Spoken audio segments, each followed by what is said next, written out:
Aujourd'hui, je voudrais répondre à une question qu'on m'a posée dans les commentaires au sujet du footballeur représenté en bas de la couverture du magazine The Economist. Beaucoup pensent que c'est un clin d'œil à un championnat de football, mais en réalité, le joueur ne frappe pas un ballon, il frappe la planète Terre. Dans l'histoire, il y a eu beaucoup de championnats de football, mais aucun n'a jamais été mis en avant comme symbole principal sur la couverture d'un magazine comme celui-ci. Sachant que The Economist n'appartient ni à des clubs sportifs ni à des footballeurs, mais aux élites financières, aux clans du grand capital, aux analystes et aux stratèges de l'économie mondiale, il faut regarder cette image autrement. Il est évident qu'il ne s'agit pas de sport, mais du fait que le monde entier est littéralement renvoyé dans les airs, une métaphore du changement des règles économiques, la destruction de l'ancien ordre et du passage à une transformation globale. L'image du footballeur suggère que la partie a déjà commencé. Ce n'est pas un match, mais une multitude de matchs parallèles, l'économie d'un pays contre celle d'un autre, un bloc contre un autre, une technologie contre une autre. Les sanctions deviennent des armes, et les marchés financiers deviennent un champ de bataille.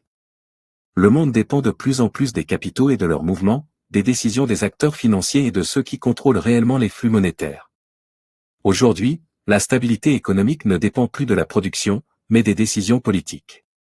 Nos revenus, nos salaires, notre capital dépendent désormais davantage des politiques que de l'industrie. Ce sont les dirigeants politiques qui changent les règles du jeu, reléguant au passé les modèles économiques traditionnels fondés sur le marché, la demande et la consommation. Le principal affrontement se déroulera entre l'Amérique de Trump, l'Asie et l'Europe.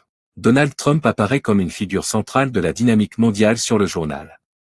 Il n'est pas présenté simplement comme un président, mais comme un acteur autour duquel s'articule l'évolution globale. Le graphique qui plonge et les épées croisées symbolisent la crise et l'opposition des grandes puissances.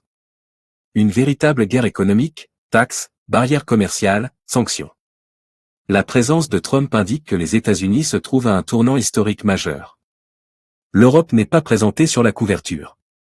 L'Europe n'est plus la figure centrale, elle continuera de perdre ses positions sur les plans économiques et politiques, se détachant progressivement de son rôle de premier plan sur la scène internationale. À titre personnel, je pense qu'en 2026, nous ne verrons pas tant de guerres classiques que des guerres économiques.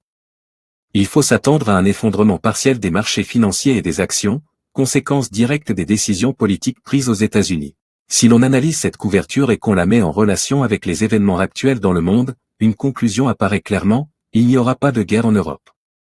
Personne n'attaquera l'Europe, personne ne la bombardera. En revanche, l'événement majeur pourrait être une explosion des forces radicales de gauche aux États-Unis et l'apparition de premiers signes d'un conflit interne comme les premiers signes d'une guerre civile américaine.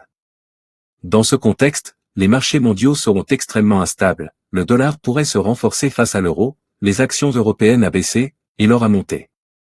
Très probablement, l'or continuera d'augmenter tant que la guerre entre la Russie et l'Ukraine se poursuivra, mais lorsque ce conflit prendra fin, le prix de l'or se stabilisera et son ascension spéculative cessera.